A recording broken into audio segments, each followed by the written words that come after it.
Bismillahirrahmanirrahim. Assalamualaikum warahmatullahi wabarakatuh. Apa kabar teman-teman semua? Mudah-mudahan saat ini semua dalam keadaan sehat dan bahagia tentunya. Dimudahkan semua urusannya, dilancarkan rizkinya, dan yang lagi punya tantangan, atau lagi diuji, atau lagi ada masalah, tetap semangat, tetap antusias, karena semua ada akhirnya. Anda nikmati prosesnya, insya Allah Anda nikmati hasilnya. Baik teman-teman, cerita sedikit, sharing pengalaman lah ya buat teman-teman semua.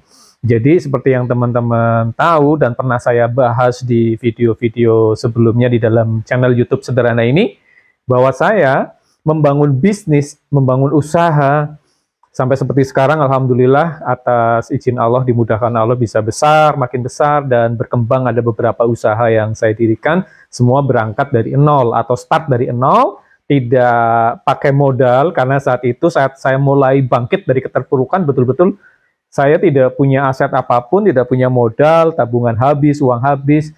Tapi alhamdulillah atas kemudahan yang Allah berikan, saya bisa bangkit tanpa modal, bisa bangun bisnis baru, dan akhirnya bisa berkembang dan berkembang. Yang saya lakukan adalah saya menyisihkan setiap keuntungan, besar atau kecil, selalu saya sisihkan sebagian, tidak pernah saya habiskan. Untuk apa? Untuk disimpan dan nanti dikompon. Ya istilahnya compounding profit. Ya istilahnya orang bisnis seperti itu. Supaya apa? Bisa terus berkembang lagi, bisnis saya makin besar, makin besar. Ya, jadi di awal-awal nih tips buat teman-teman kalau sedang membangun bisnis, di awal-awal prihatin dulu. Kalau dapat keuntungan jangan langsung dihabiskan. Apalagi untuk foya-foya itu jangan. Tapi sisihkan agar nanti bisa dikembangkan lagi untuk membesarkan bisnis yang sedang dijalani, atau bisa membuka bisnis-bisnis baru. Itu yang saya lakukan teman-teman. Nah, itu kebiasaan saya sampai sekarang. Ketika saya punya saldo di rekening agak gemuk dikit, ya langsung saya kuruskan gitu ya, langsung saya ambil untuk investasi, untuk modal buka usaha baru, ya untuk ya pokoknya untuk sesuatu yang produktif ya. Ya keuntungannya apa? Saya tidak gatel. Kalau punya uang banyak tuh biasanya gatel beli ini beli itu ya, apalagi kalau termakan gaya hidup, wah itu bisa ngerus duit banget ya. Maka salah satunya strategi saya supaya duit itu tidak menggoda saya untuk beli-beli, ya mending saya investasikan ke sesuatu yang produktif gitu teman-teman. Nah, ada satu usaha yang mau saya sharingkan di sini, di mana itu saya buka di tahun 2019 ya. Saat itu saya ada lumayan nih, ada saldo lumayan dari usaha saya di herbal yang saya start dari nol ya, dari MBio Pro itu, herbal probiotik. Profitnya lumayan nih 2019, karena penjualan saat itu lumayan ya, ada 18.000 botol per bulan, itu omsetnya sekitar 3 miliar. Ya, keuntungan saya lumayan, saving money saya lumayan. Kemudian saya ingin membuka usaha kuliner, karena dulu saya punya impian, saya suatu saat saya pengen punya usaha kuliner. Nah, 2019 saya buka usaha kuliner yang agak besar gitu ya.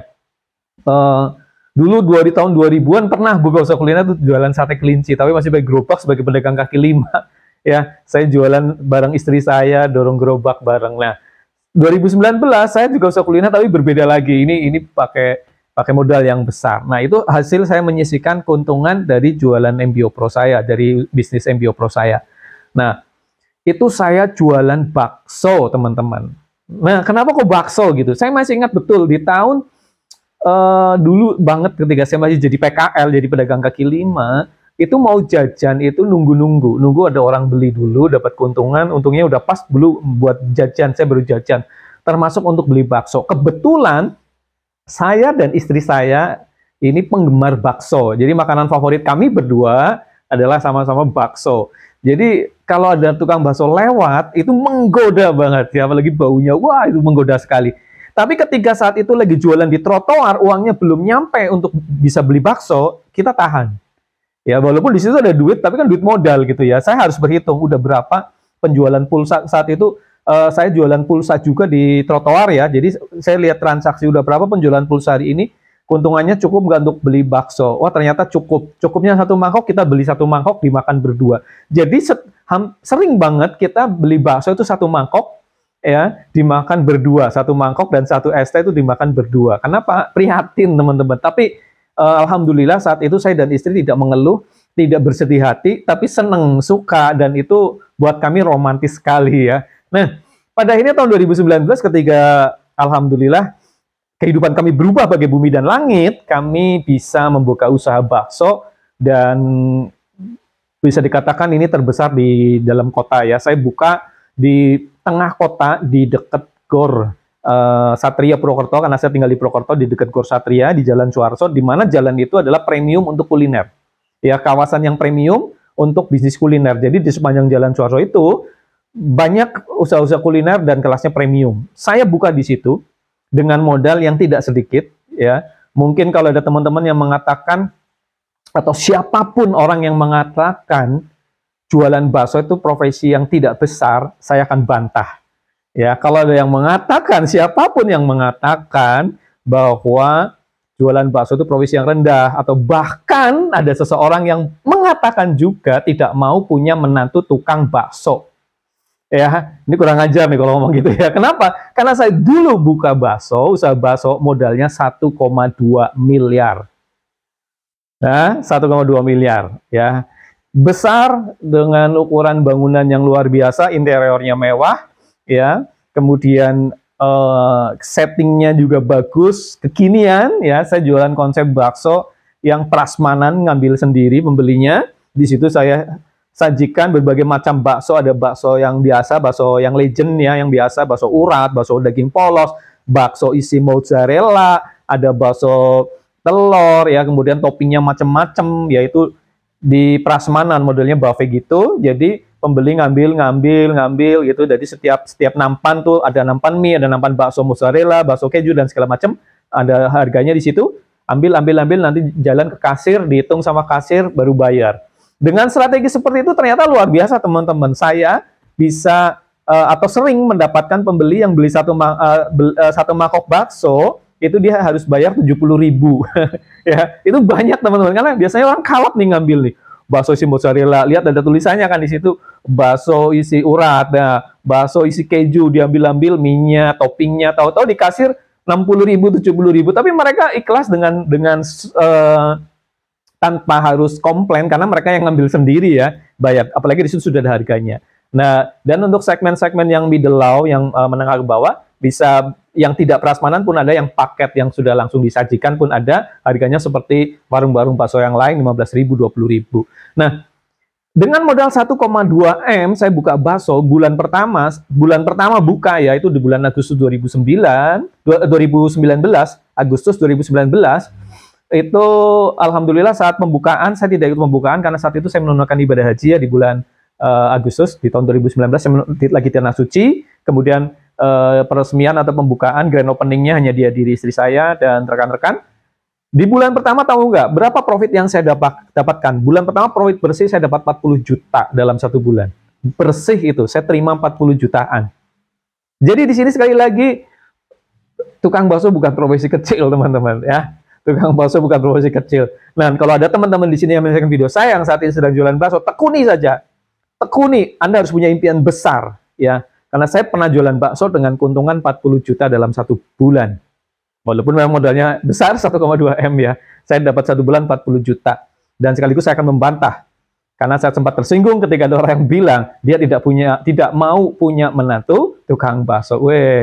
Ya, saya buktikan tukang bakso itu profesi yang tidak kecil, teman, ya. Itu. Jadi intinya adalah yang pertama poinnya dari cerita ini adalah usaha bisa dimulai dari nol.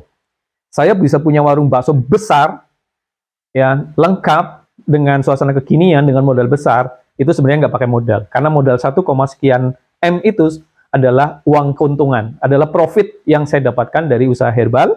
Saya gulung lagi untuk bisa jualan bakso, ya, dengan warung bakso besar, ada live musiknya segala macam.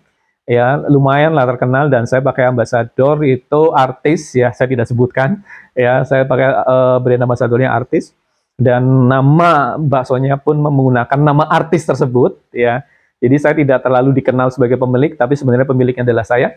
Dan luar biasanya itu tadi teman-teman, cuannya lumayan ya, walaupun akhirnya tahun 2020 awal harus stop karena dihantam badai pandemi, tetapi menurut saya itu usaha yang keren, usaha yang banyak penggemarnya, ya. Saya inovasi, Dan akhirnya kena pandemi, saya harus terima kenyataan dengan aturan-aturan yang macam-macam ya, saat itu PPKM, tidak boleh makan di tempat, pembatasan pengunjung segala macam, kita minus dan kita harus break sebentar ya, nggak sebentar sih, hampir 1 tahun ya, hampir 1 tahun, kemudian kita buka lagi, tapi saya rubah dengan konsep food court ya. Saat ini warung bakso itu ya saya rubah dengan konsep food court yang menampung ada lebih dari 15 tenan dengan menu yang bermacam-macam, masih di tempat yang sama, yang saya kasih brand Ruang Terasa.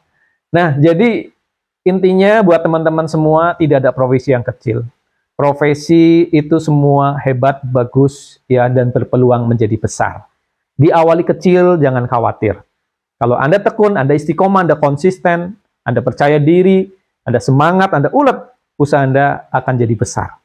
Ya, semangat terus buat para pejuang-pejuang kehidupan, buat para entrepreneur, buat yang lagi mulai jadi entrepreneur, abaikan omongan-omongan orang di luaran sana. Ya, Anda tukang bakso, mantap. Saya doakan Anda menjadi tukang bakso yang sukses luar biasa. Ya, jangan dihiraukan orang yang berkata negatif, karena Anda bisa meng-create diri Anda sendiri. Banyak doa, maksimalkan ikhtiar, insya Allah hasil akan mengikuti apa yang Anda perjuangkan. Sukses buat Anda semua. Assalamualaikum warahmatullahi wabarakatuh.